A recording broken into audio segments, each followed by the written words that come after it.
Well, good morning, everyone, and welcome back. Pink Bandana, back at it again with another Beat Breast Cancer Mud Volleyball Tournament. And I'm here with Jeremy Stanislav, with the founder of Pink Bandana. Thank you so much for joining us. Yeah, thank you for having me. In person, of course. Yes, in person, isn't it great? Yes, absolutely. So please tell us all about this event coming up next month. Sure. Well, the event is called the Beat Breast Cancer Mud Volleyball Tournament, and the organization that we started is called Pink Bandana.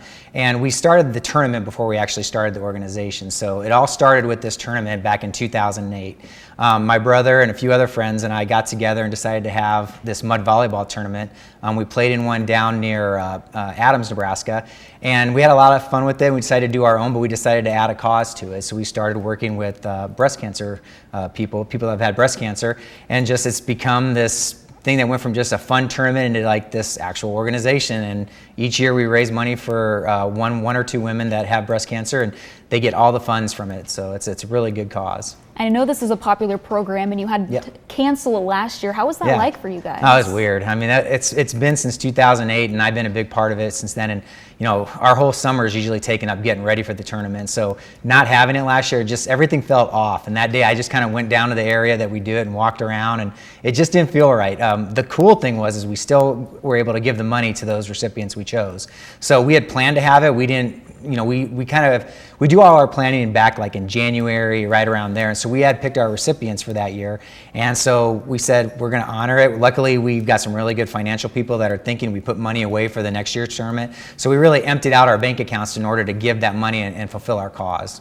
And are there any big changes that people should know about? This year, yeah. With the way everything went down, because you know we have to get insurance early, we got to plan for it. We do have to do things like we can't have overnight camping like we normally do. We're not going to have RVs and campers coming in, so we're going to spread it out more. So people will still be able to set up a tent and hang out, but it's going to be much more spaced out. And I know a lot of the restrictions have gotten lifted, but it was just too late for us to make those changes with insurance and everything else that we have going on. So this year it's going to be dialed back. Where we normally do 256 teams, we've cut that off at 192, which is still a big tournament, but we know we can do a bigger tournament, but for this year it's just the things that we're going to have to do. And do you guys have a goal that you set for money being raised each year? Our goal is to raise at least $14,000, $10,000 for a recipient, and then $4,000 for a scholarship that we do. It depends on how many recipients we have. We've done up to 5 or 6 recipients where they've each got $10,000. So our goal is to pick a recipient and at least raise $10,000. And so far we've done that for this year's recipient.